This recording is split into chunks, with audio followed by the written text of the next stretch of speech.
आया बोहलियो बिहारे गे छौरी। ई गान में कौन कौन सुना है हाथ उठाओ। कि आगे झारखंड से दारू पी के आया बोहलियो बिहारे गे छौरी।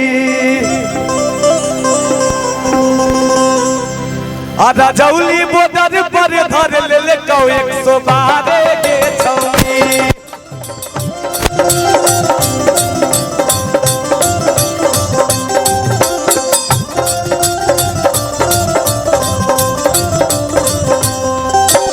झारखंड से दारू पी के बोहलियो बिहारे गे छौरी।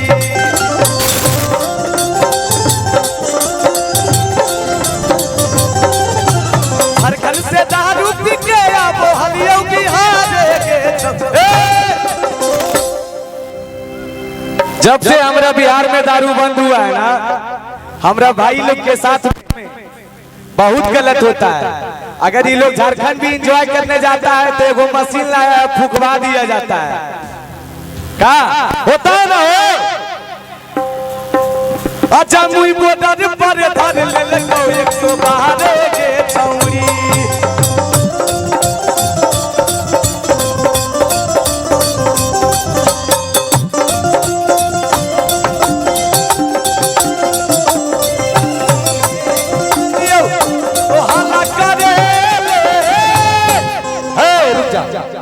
ये हमारे इंडस्ट्री का बहुत बड़ा गाना है क्या। आइए माई जी कि आगे देख लियो चाहिए हल्ला करे। कि आगे देख लियो और चाहिए हल्ला करे। कि छौड़ा चुप चुप चुप तू ले ले ले।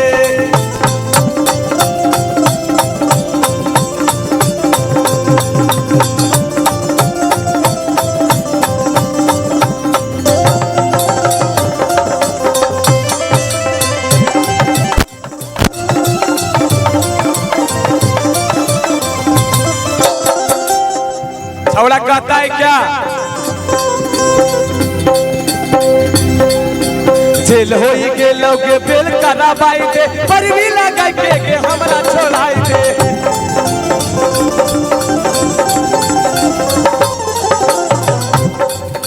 जेल हो के लोग बेल कराबाई दे पर भी लगा के हमरा छोड़ाई दे।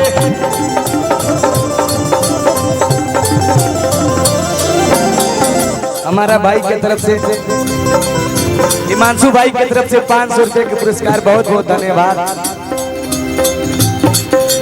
जेल हो के लोग बेल कराबाई दे पर भी लगा के हमरा छोड़ाई दे।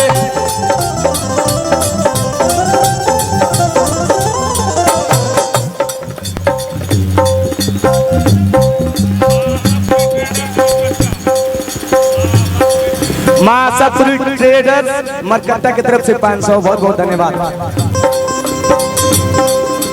जेल हो के लोग बेल कराबाई दे पर भी लगा के हमरा छोड़ाई दे।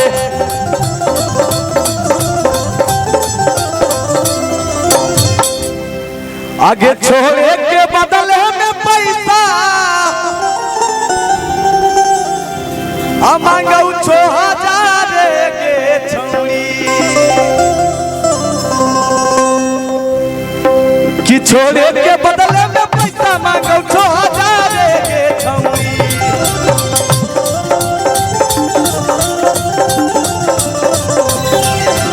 छोड़े के बदले में पैसा मांगो 6000 गे छौरी।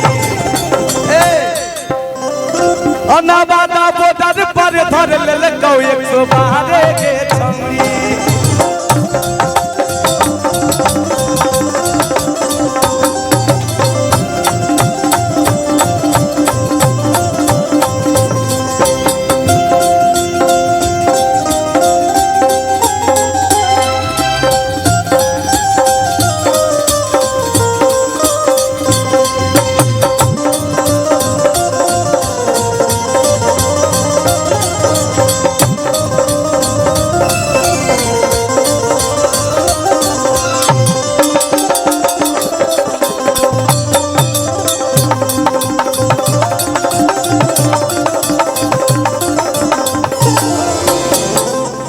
आवा इधर।